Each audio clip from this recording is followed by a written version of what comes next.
Assalamualaikum warahmatullahi wabarakatuh. Halo semuanya teman-teman. Selamat siang, selamat datang kembali di channel kesayangan kita, channel Ilo Entry. Dan masih bersama saya Ilo dimanapun teman-teman berada. Semoga teman-teman selalu dalam keadaan sehat walafiat, tanpa kekurangan satu apapun. Amin, amin ya robbal alamin. Dan pada kesempatan yang baik ini, kami masih akan membawakan kisah Yuda Sanggabuana. Oh, bersama Mayang Kemuning nih ya. Dan kali ini Mayang Kemuning muncul nih di part 2 ini. Dan sekali lagi untuk kali ini, di season ini kami akan membawakan menjadi 3 part. Jadi ini adalah part kedua dan besok adalah part pamungkas. Makin seru aja. Kami mengucapkan terima kasih ya kepada Walenski atas kisahnya yang luar biasa, dan buat teman-teman yang suka baca nih ya, ini wajib banget ngikuti karya karsa dari Walenski. Kisahnya keren-keren banget di sana teman-teman ya. Dan oke, tapi sebelum kita masuk ke dalam kisahnya, buat teman-teman mungkin yang baru gabung atau yang sudah lama gabung tapi lupa ternyata nih belum diklik tombol subscribe ya. Yuk, diklik dulu tombol subscribe channel Ilo Entry. Jangan lupa lonceng notifikasi juga dinyalakan agar teman-teman selalu mendapatkan notifikasi dari konten-konten yang akan kami upload di setiap harinya. Dan untuk channel Ilo Entry, kami upload setiap hari teman-teman ya, setiap siang jam 12 siang waktu Indonesia bagian Barat. Oke, nggak pakai berlama-lama lagi, pasti udah gak sabaran kan untuk masuk ke dalam kisahnya. Kita langsung saja masuk ke dalam kisahnya dari halaman belakang rumah Bang Ilo. Kita menuju ke Jawa Timur.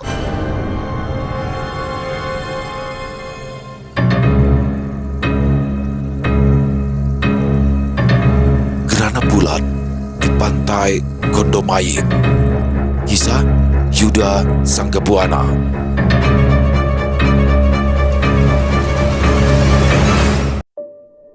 Tanpa membuang waktu, kami pun segera berpencar demi mencari keberadaan Ajeng. Tapi setelah kami menjelajahi seluruh area pantai, kami tak bisa menemukan apa-apa. Bagaimana ini? Kemana Ajeng? Raden Haryo bertanya kebingungan. Wajahnya nampak kecewa. Dia menatap Panji seolah meminta pertanggungjawaban. Panji yang ditatap seperti itu menjadi tak enak hati. Saya juga nggak tahu Raden. Padahal tadi saya benar-benar bisa merasakan keberadaan Ajeng di sini. Saya juga sudah coba untuk kembali melacak keberadaannya, tapi sepertinya Ajeng sudah ditutupi oleh pelindung gaib, sehingga saya tidak bisa menemukannya lagi, ucap Panji yang mencoba menjelaskan situasinya. Raden Haryo menghela nafas panjang, lalu terduduk lesu. Tidak terbayangkan bagaimana perasaannya demi melihat hal itu. Ki Heru Cokro lalu angkat bicara. Sepertinya Joyokusumo sudah mengecoh kita. Orang itu benar-benar licik. Tapi kita masih punya kesempatan.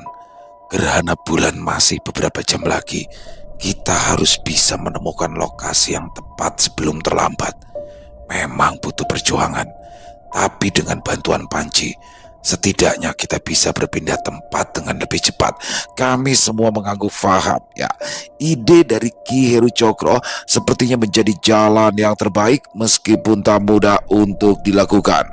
Akhirnya Panji dengan ilmu ajaibnya segera membawa kami berpindah tempat dari pantai yang satu ke pantai yang lain. Tapi selama itu pula Ajeng tak juga bisa kami temukan. Raden Haryo semakin gelisah. Kami pun sebenarnya punya kegelisahan yang sama, tapi kami berusaha tetap tenang sambil terus berdoa semoga Allah mempermudah jalan kami. Hingga tibalah kami di pantai Gondomayit, pantai kelima dari serangkaian pantai yang telah kami datangi. Sementara hari semakin gelap, di atas sana sang rembulan nampak tertutupi bayangan hitam pertanda gerhana bulan mulai berproses. Kami sadar waktu kami tinggal sedikit lagi. Tapi di situ Panji yang sejak tadi memandangi langit seolah merasakan sesuatu. Siap-siap, pasang mata, pasang telinga mas. Aku punya firasat bakal terjadi sesuatu di tempat ini. Aku mengangguk karena memiliki firasat yang sama, dan benar saja, tak butuh waktu lama firasat itu akhirnya benar-benar terbukti. Ketika rembulan tertutupi bayangan hingga setengah, tiba-tiba saja datang angin yang berembus dengan kencang menerbangkan pasir di pantai. Di sana, Panji tiba-tiba berteriak sembari menuju ke satu arah. Di sana, di garis pantai dekat bebatuan karang, nampak sekelompok orang yang tengah berdiri mengelilingi sesuatu sambil memegang obor. Kami segera berlari menuju ke sana. Kami yakin merekalah orang yang kami cari, tapi Belum sempat kami mendekat, muncul belasan orang berpakaian serba hitam yang menghadang sambil mengacungkan parang. Aku yakin mereka adalah komplotan orang-orang yang telah menculik Ajeng. Tanpa perlu salam pembuka, kami langsung beradu tangkas dengan mereka yang begitu lihai dengan parang di tangannya. Akan tetapi, baru saja beberapa jurus, terdengar suara Raden Haryo yang berteriak kesakitan. Kepalaku seketika menoleh. Raden Haryo yang ternyata tidak punya ilmu bela diri nampak tersungkur dengan pundak yang robek bersimbah darah. Ya Allah, aku berbalik meninggalkan lawan-lawanku demi menyelamatkan Raden Haryo. Nyawanya ada di ujung tanduk tepat ketika sebuah sabetan parang sedikit lagi akan menebas batang lehernya. Ku tendang punggung si penyerang hingga terpelanting dan parangnya mental entah kemana. Pelan-pelan ku bantu Raden Haryo untuk berdiri, lalu memapanya menuju sebuah batu besar, kemudian membantunya duduk bersandar dengan hati-hati. Melihat dia meringis kesakitan, aku jadi tak tega, tapi aku harus meninggalkannya demi mencegah malapetaka. Raden, saya terpaksa meninggalkan Raden di sini. Tidak apa-apa, jangan pikirkan saya.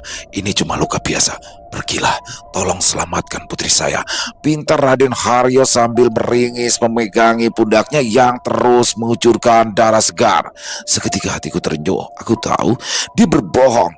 Luka semacam itu pasti amat menyakitkan, tapi rasa cintanya kepada Ajeng membuat lelaki ini tak peduli dengan keselamatannya sendiri. Lalu, kuputuskan untuk sedikit meringankan penderitaannya. Sejenak diriku berkonsentrasi demi memusatkan tenaga dalam hingga muncul hawa dingin dari dua titik hitam di bawah pusarku. Perlahan-lahan, hawa dingin itu menjalar hingga kedua telapak tanganku jadi terasa dingin bagaikan es. Lalu, ku tekap luka Raden Haryo hingga darahnya nampak mengental dan membeku. Raden Haryo spontan terheran-heran. Dia yang tadinya meringis kini hanya bisa memandangi lukanya yang memucat, pertanda pendarahannya telah berhenti. Luar biasa, bagaimana bisa? Tanya Raden Haryo dengan wajah terkagum-kagum. Aku hanya tersenyum, tapi aku tak punya waktu untuk menjelaskannya. Akhirnya, ku tinggalkan Raden Haryo sambil berharap semoga dia mampu bertahan. Diriku bergegas kembali ke arena pertarungan, tapi setibanya di sana, perhatianku malah tertuju pada kumpulan orang pemegang obor yang kini terdengar mengucapkan mantra-mantra.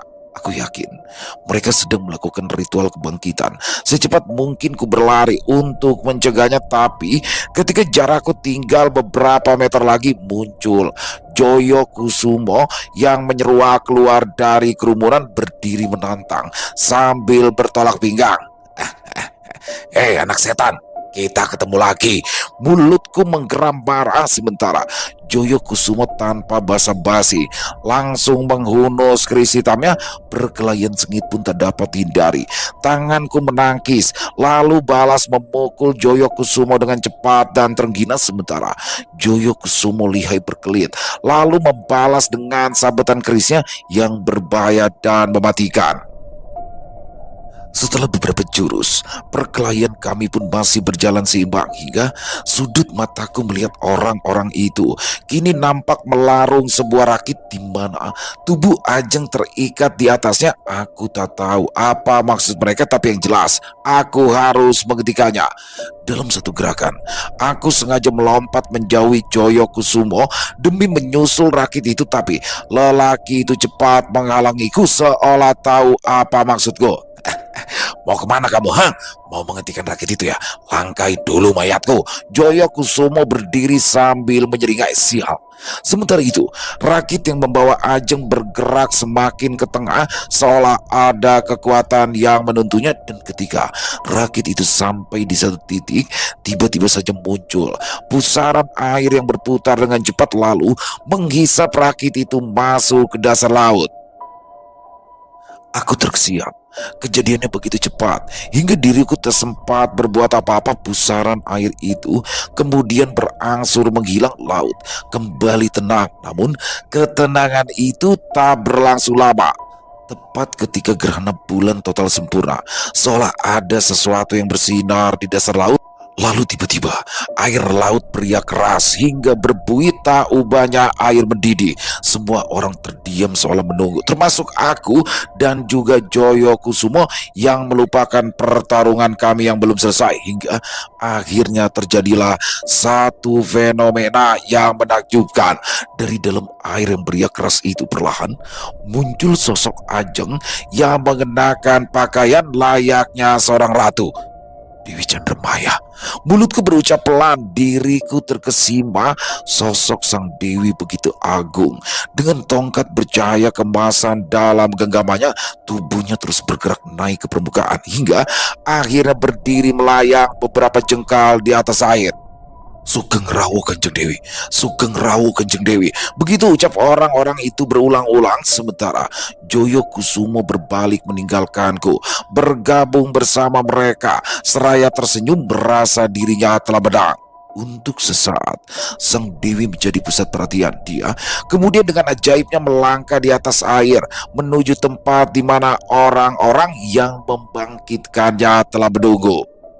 Sesamping sang Dewi di tepi pantai, orang-orang itu langsung bersujud menyembahnya. Salah satu dari mereka kemudian berlutut sembari menjurahkan tangan di atas kepala. Sugeng Rawuh Kanjeng Dewi, saya Broto, kami siap untuk menjadi pengikutmu.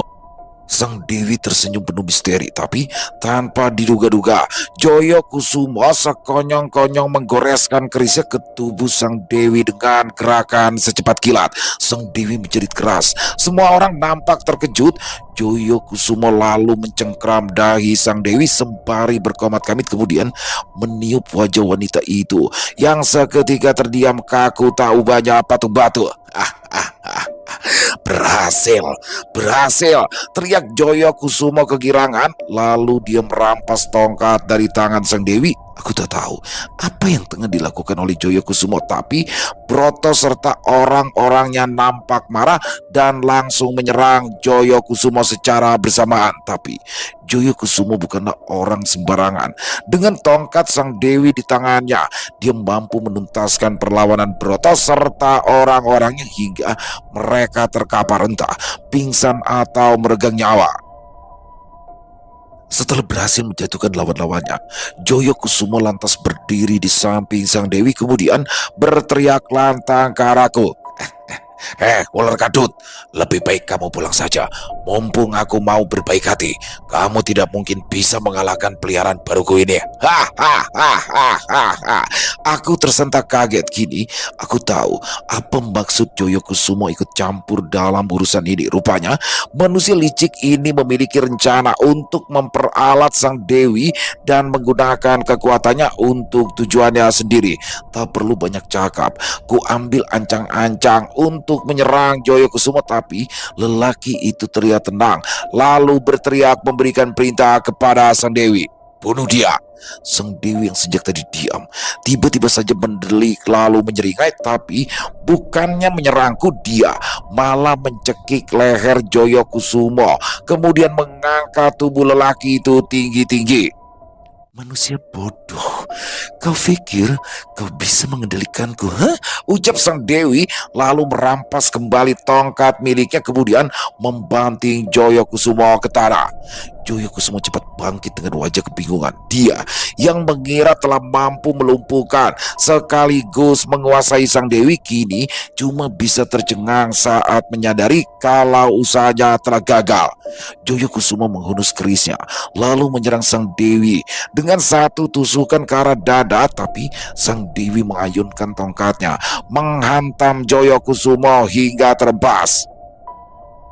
Joyo Kusumo cepat-cepat berdiri, bibirnya nampak pecah dan berdarah. Sekali lagi dia membabatkan kerisnya ke arah sang Dewi, tapi dengan sekali ayunan tongkat sang Dewi mampu membuat Joyo Kusumo kembali terpental lalu jatuh tersungkur ke tanah. Joyo Kusumo kembali berdiri meski bersusah payah, tapi bukannya kembali menyerang. Lelaki itu malah menyarungkan kembali kerisnya lalu berbalik pergi meninggalkan tempat itu. Hei pengecut, Mau kemana kamu? Teriakku mempertanyakan nyali dari Joyo Kusumo. Lelaki itu spontan menoleh sambil menyeringai. Silakan saja. Kalau kalian mau melawan dia, aku tidak mau mati konyol di tempat ini. Tapi asal kalian tahu, dia itu hanya bisa dikalahkan oleh perempuan. Tapi perempuan mana yang mau bertaruh nyawa untuk melawannya? Silakan kalian cari sendiri. Hahaha. Usai berkata seperti itu, Joyo Kusumo membanting sesuatu ke tanah, menimbulkan asap pekat yang menutupi pandangan. Dan ketika asap itu sirna, lelaki itu sudah menghilang tak kemana, meninggalkan semua kekacauan ini. Selepas kepergian Joyo Kusumo, sang dewi kemudian beralih padaku. Dan sekarang adalah giliranmu. Apa kau mau jadi pengikutku atau ku hancurkan? Tanya wanita iblis itu sembari mengacungkan tongkatnya. Tentu saja pertanyaan itu tak perlu ku jawab, tapi diamku itu justru memancing kemarahan sang dewi. Dia langsung mengayunkan tongkatnya, menimbulkan angin yang menderu hingga membuatku terpental bagai daun tertiup angin. Aku cepat bangkit, lalu memasang kuda-kuda. Kemudian datanglah Panji dan Ki Heru Cokro yang rupanya sudah menuntaskan perlawanan musuh-musuhnya. Ya Allah, perempuan iblis itu benar-benar bangkit, ujar Panji begitu dia menyadari kalau Dewi Chandramaya kini telah bersemayam di dalam tubuh Ajeng. Demi melihat kedatangan Panji dan Ki Heru Cokro, sang Dewi meneriakkan mantra-mantra sembari menggerakkan tongkatnya seolah menggambar sebuah lingkaran besar di udara. Lalu dari lubang itu bermunculan makhluk-makhluk menyeramkan yang menyeruak laksana kawanan serigala yang keluar dari sarangnya. Celaka, dia membuka pintu alam gaib, teriak Panji. Diriku seketika membatin. Ya Allah, apalagi ini? Baru saja selesai urusan kami dengan Joyo Kusumo. Sekarang kami harus menghadapi para lembut yang kini bergerak memburu kami. Aku dan Panji langsung mengambil posisi siap tarung. Ki Heru Cokro pun tak tinggal diam. Dia lantas memasang kuda-kuda sembari memberikan perintah sebelum para lelembut itu datang dan menyerang. Yuda, kamu coba tutup pintu gaib itu, biar makhluk-makhluk ini menjadi urusan kami. Tanpa banyak cakap lagi, segera kusiapkan pukulan pemusnah untuk menghantam lubang gaib itu dan berharap bisa menghancurkannya. Tapi rupanya sang Dewi tak membiarkan itu terjadi. Sebelum tinjuku menemui sasarannya, dia mengayunkan tongkatnya dan menghantam dadaku hingga diriku terbanting lalu terjerembab mencium tanah. Aku cepat berdiri sembari memegangi dadaku yang terasa nyeri. Dua titik hitam di bawah pusarku seketika bereaksi, namun cepat-cepat kuredam. Ya, aku tidak mungkin menggunakan kekuatan iblisku untuk menyerang. Aku takut kalau Ajeng nanti ikut celaka. Namun, di saat diriku yang tengah beragu, sang Dewi kembali mengayunkan tongkatnya menghantamku hingga diriku lagi-lagi terpental membentur batu karang. Wah, mulutku spontan meraung keras seiring tubuhku beralih rupa. Kini diriku benar-benar hilang kendali hingga tak peduli lagi dengan siapa aku berhadapan. Luapan energi di dalam tubuhku mengalir dengan deras hingga kedua telapak tanganku menjadi terasa panas. Lalu diriku menerjang, siap menghantam sang Dewi yang menyambutku dengan ayunan tongkatnya. Sebuah ledakan dahsyat terjadi saat kepalan tanganku beradu keras dengan tongkat milik sang Dewi. Namun diriku kembali terpental jauh, sementara sang Dewi masih tetap berdiri tanpa kekurangan satu apapun. Mulutku terbatuk-batuk hingga mengeluarkan darahku, pegangi dadaku yang sesak serasa habis diinjak-injak. Benturan dahsyat tadi seketika membuatku tak berdaya hingga kembali pada wujud manusia. Sementara itu, Ki Heru Cokro dan Panji terlihat kewalahan menghadapi para lembut yang terus berdatangan dari lubang gaib yang gagal aku hancurkan. Panji dan Ki Heru Cokro orang yang hebat, tapi dengan kondisi seperti itu aku takut mereka akan kehabisan tenaga. Aku bisa saja membantu mereka, tapi bagaimana dengan Dewi Chandramaya? Dia jauh lebih berbahaya. Tak terbayangkan apa yang bisa dia lakukan dengan kekuatan semacam itu. Dalam situasi seperti ini, aku tak tahu lagi harus bagaimana. Pikiranku buntu, tenagaku habis terkuras. Kini aku hanya bisa memandangi sang dewi yang masih berdiri dengan angkuhnya.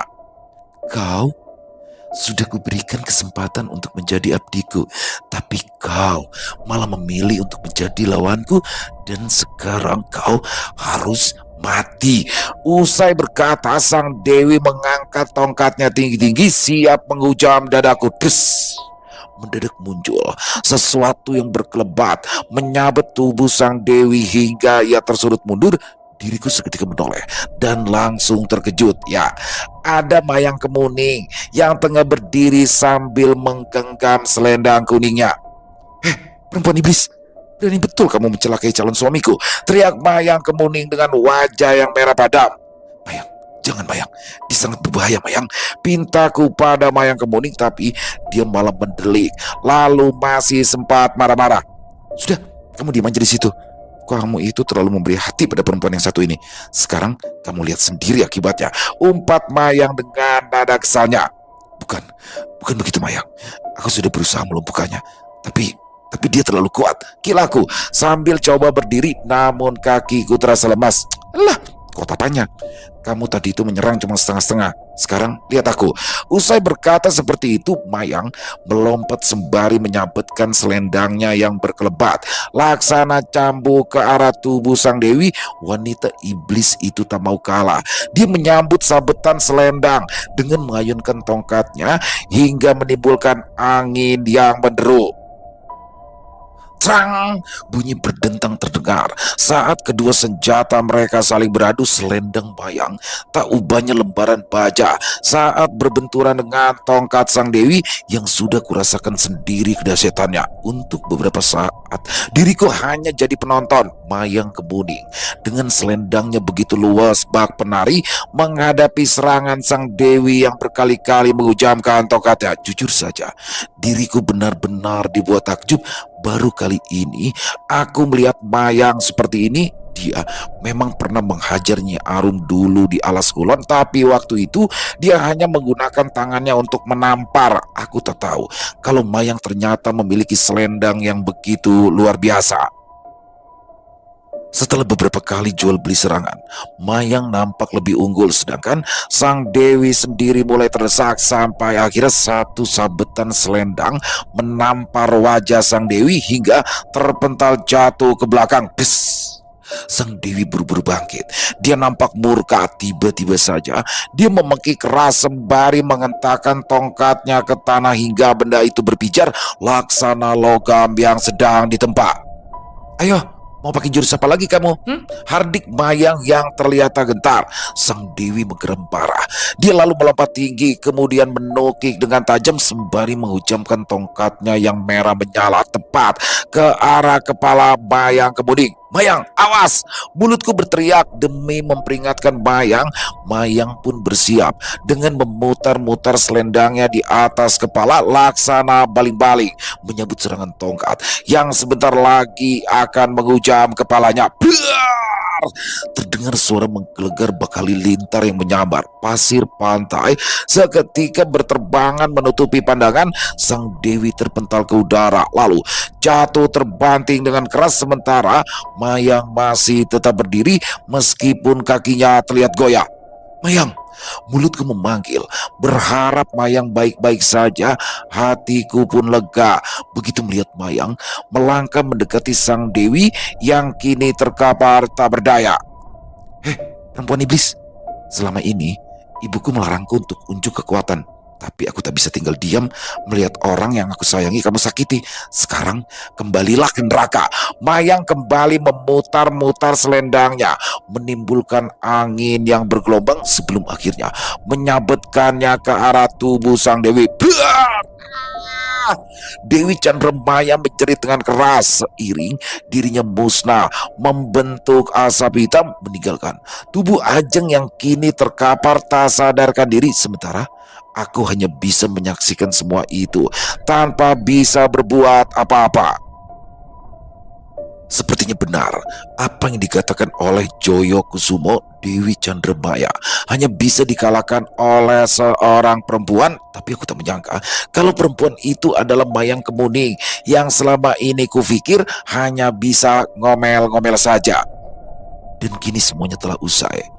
Mayang Kemuning kembali mengikat selendangnya pada pinggangnya yang ramping. Dia sempat menoleh ke arahku, namun tiba-tiba saja dia sempoyongan lalu kemudian ambruk ke tanah. Mayang! Diriku spontan berdiri lalu cepat menghampiri Mayang. Ku dekap erat tubuhnya yang terasa dingin bagaikan es. Mayang, Mayang, kamu gak apa-apa? Tanyaku penuh khawatir sembari mengguncang-guncang tubuhnya, tapi Mayang tak menjawab. Tangannya coba menggapai wajahku namun terlalu lemah untuk terangkat. Lalu kemudian datanglah Panji dan juga Ki Heru Cokro yang langsung kaget melihat Mayang terkulai dalam pelukanku. Ya Allah, apa yang terjadi? Tanya Ki Heru Cokro. Tadi dia datang tiba-tiba, lalu melawan Dewi Chandramaya seorang diri, sementara aku tidak bisa berbuat apa-apa untuk membantunya. Ucapku penuh penyesalan. Ki Heru Cokro memeriksa keadaan Mayang, namun setelahnya wajah Ki Heru Cokro seperti mengguratkan kekhawatiran. Lebih baik kamu bawa Mayang pulang ke kerajaannya. Biar di sini nanti Paman dan Panji yang urus. Setelah itu kami akan menyusul pergi ke sana, ujar Ki Heru Cokro. Aku pun mengangguk lalu kembali memandangi wajah Mayang. Mayang, Mayang, ayo kita pulang. Tapi Mayang tidak menjawab. Dia hanya diam dengan mata yang terpejam. Hatiku seketika diliputi rasa ketakutan, rasa takut yang sama seperti saat diriku melihat bapakku mati tepat di depan mataku. Sambil mendekap tubuh Mayang yang tak sadarkan diri, aku memejamkan mata. Dalam benakku terlintas gambaran istana milik Ibu Ratu. Lalu dalam hitungan detik tubuhku terhisap oleh pusaran cahaya, dan saat membuka mata aku telah berdiri di hadapan gerbang istana. Para pengawal sontak panik melihatku datang. Sambil menggendong Mayang, wajah-wajah mereka menegang. Langkah mereka tergesa-gesa saat ku teriakan permintaan. Cepat, cepat, panggilkan Ibu Ratu. Tak butuh waktu lama, aku dan Mayang dibawa masuk. Hanya dalam hitungan detik, seluruh isi istana berubah geger. Kabar tentang Mayang Kemuning yang terbaring tak berdaya menyebar dengan cepatnya. Ibu Ratu muncul dengan gaun kebesarannya. Tatapannya nanar saat dia melihat putrinya terbaring pucat di ranjang kerajaan. Aku bersimpu di hadapan sang ratu. Maafkan aku, Bu Ratu. Aku tidak pernah menyangka jika ini akan terjadi seperti ini. Beliau diam, sorot matanya sulit untuk ditebak. Antara marah, kecewa, dan juga kesedihan. Aku bisa menerima bila dia menyalahkanku atas kejadian ini, tapi kemudian yang keluar dari mulutnya bukanlah hukuman, melainkan ketabahan. Aku tidak menyalahkanmu, Pangeran. Semua ini di luar kendalimu. Selama ini Mayang sengaja kularang mengumbar kekuatan, karena bila dia melakukannya, maka saripati dari kehidupannya akan habis terkuras, ujar sang ratu. Ya Allah, lalu apa yang harus aku lakukan, Ibu Ratu? Aku tidak mungkin berdiam diri melihat Mayang seperti ini. Aku tidak akan bisa memaafkan diriku sendiri bila sampai terjadi sesuatu kepada Mayang. Ibu Ratu menghela nafas sejenak, tertegun seolah tengah memikirkan sesuatu. Sebenarnya ada 3 benda yang bisa menyelamatkan Mayang, tapi akan sangat sulit untuk mendapatkannya. Mataku seketika berbinar-binar. Ya, ada harapan yang terselip saat mendengar ucapan itu. Apa itu, Ibu Ratu? Sebutkan saja. Aku akan berusaha untuk mendapatkannya. Tapi Ibu Ratu tak langsung menjawab. Dia malah menjadi ragu, seolah hendak menyampaikan sesuatu yang tabu. Namun setelah beberapa saat menimbang-nimbang, akhirnya dia mau membuka suara. Ketiga benda itu adalah mustika bumi, mustika geni, dan mustika banyu. Dan ketiganya adalah mustika milik dari Eyang Semar yang dijaga oleh makhluk-makhluk yang sangat kuat. Selama ini tidak ada yang berani mengusik ketiga mustika itu, selain karena kekuatan para penjaganya, juga karena takut mengundang murka dari Eyang Semar. Aku bergidik ngeri. Eyang Semar. Ya, Eyang Semar adalah nama yang cukup disegani di tanah Jawa. Sosok suci yang kekuatannya bisa meruntuhkan dunia bila ia mau, tapi aku tidak punya pilihan lain. Ya, aku harus bisa mendapatkan ketiga mustika itu. Ibu Ratu, aku tidak peduli apa yang akan terjadi pada diriku, tapi aku akan tetap berusaha untuk mendapatkan ketiga mustika itu. Jadi tolong Ibu Ratu, beritahu aku di mana aku bisa mendapatkannya. Ibu Ratu kembali terdiam. Aku tahu dia ada dalam dilema. Di satu sisi, dia menginginkan mustika itu agar putrinya bisa selamat. Tapi di sisi lain, dia tidak ingin mengundang murka dari Eyang Semar yang justru bisa menimbulkan masalah baru. Tapi nuraninya sebagai seorang ibu akhirnya menuntunnya untuk membuat satu pilihan yang penuh dengan resiko, pilihan yang akan diambil oleh ibu manapun di dunia ini. Baiklah, akan aku beritahu di mana letak ketiga mustika itu.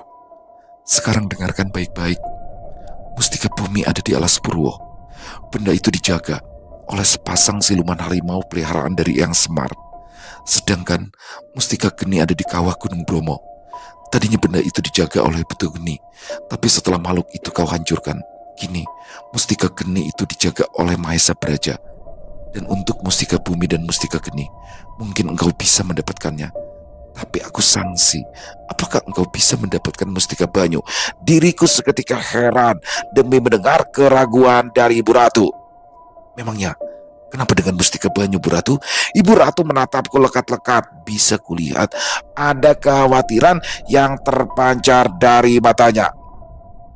Ketahuilah nak, mustika banyu itu ada di Segoro Kidul. Dan benda itu dijaga oleh naga Sedayu. Satu-satunya naga yang tidak bisa ditaklukkan oleh naga Kanaka. Seketika aku terdiam.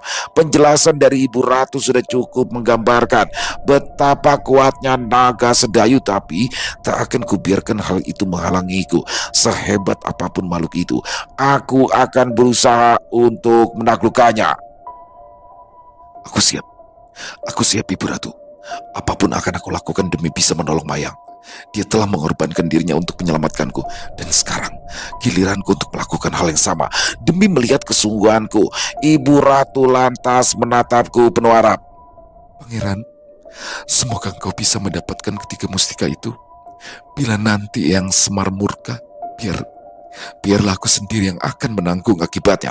Tak berselang lama, Panji dan Ki Heru Cokro datang menyusulku. Begitu mendengar tentang ketiga mustika itu, keduanya berniat membantuku untuk mendapatkannya. Apa sebaiknya kita berbencar saja? Mungkin dengan begitu kita bisa lebih cepat mendapatkannya. Panji coba memberikan satu usulan, tapi Ibu Ratu buru-buru menampik. Tidak semudah itu. Ketiga mustika itu hanya bisa berkhasiat bila diambil dan disatukan oleh orang yang sama. Jadi akan percuma bila disatukan oleh orang yang berbeda-beda. Ki Heru Cokro langsung manggut-manggut tanda memahami. Ya, sepertinya syarat itu memang sengaja dibuat agar mustika-mustika itu tidak digunakan secara sembarangan. Betul, itulah sebabnya belum pernah ada satupun makhluk di dunia ini yang sanggup menyatukan ketiganya.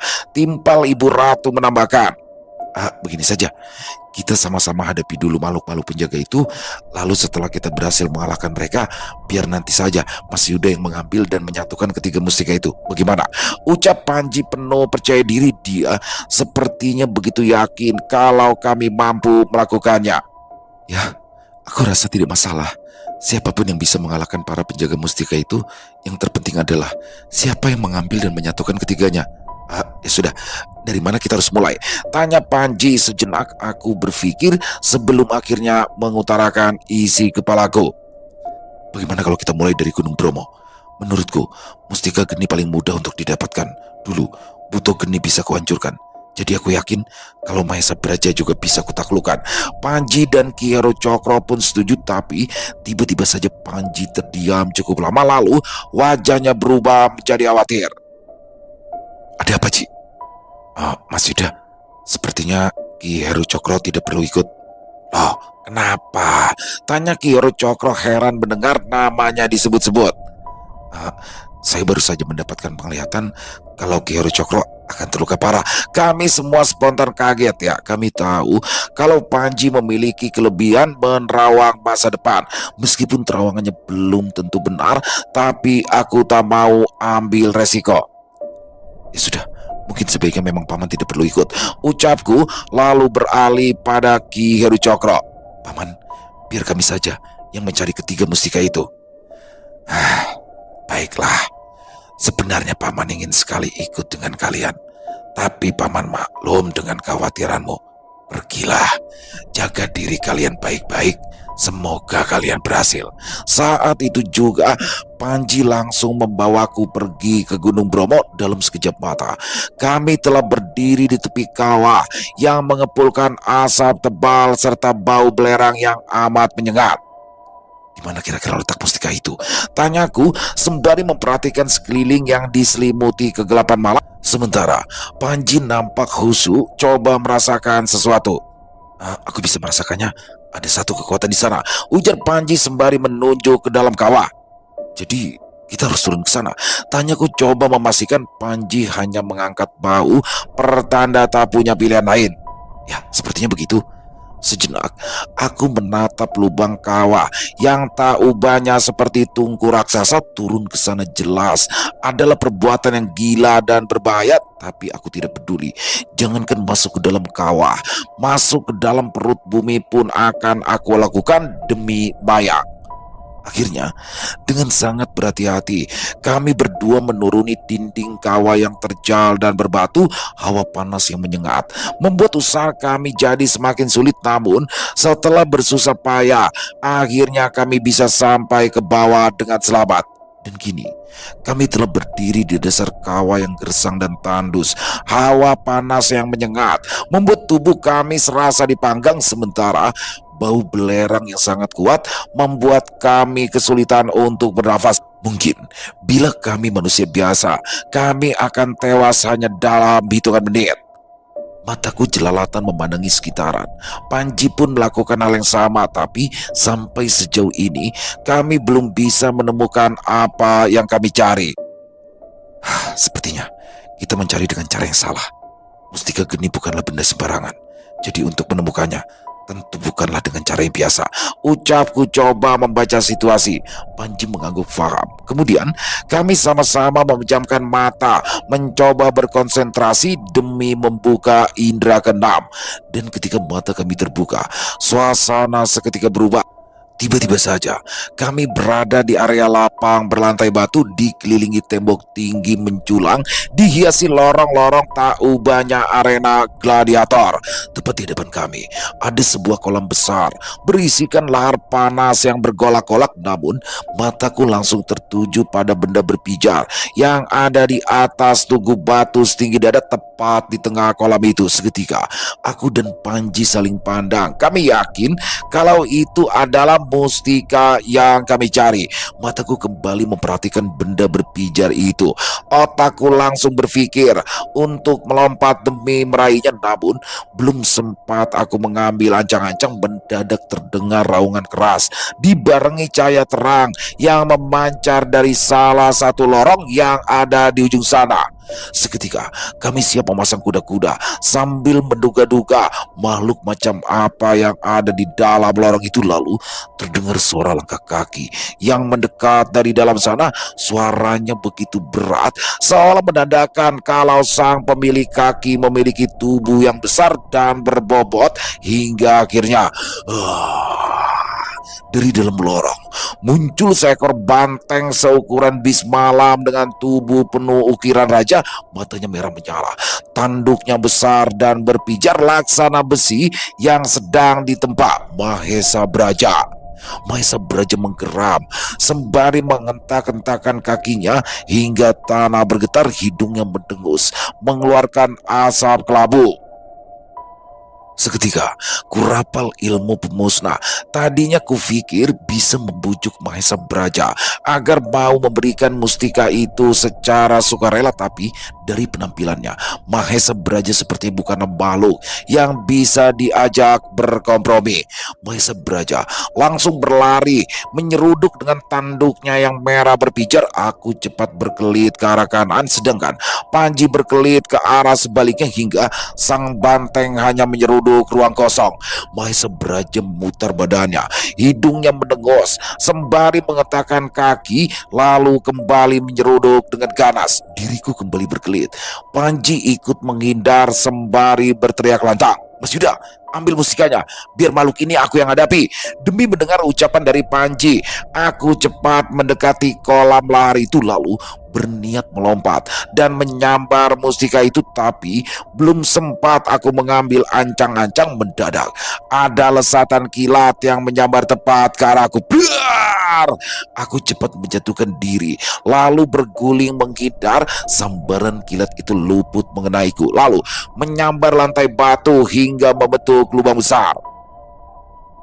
Cepat-cepat ku berdiri, lalu mengambil posisi siap tarung. Kemudian kulihat Mahesa Braja menanduk lantai batu hingga menimbulkan percikan kilat yang menyambar ke segala arah. Bar! Aku kembali berguling menghindar. Panji nyaris tersambar, namun ia masih sempat berkelit. Kami cepat-cepat berdiri, namun jarak kami jadi berjauhan. Sementara Mahesa Braja kembali menanduk lantai, menciptakan percikan kilat yang menyambar dengan liar. Biar! Untuk beberapa saat kami hanya bisa menghindar, melompat, dan berguling tanpa bisa sekalipun membalas. Tapi aku tak bisa terus-terusan begini. Mahesa Braja harus kuhentikan.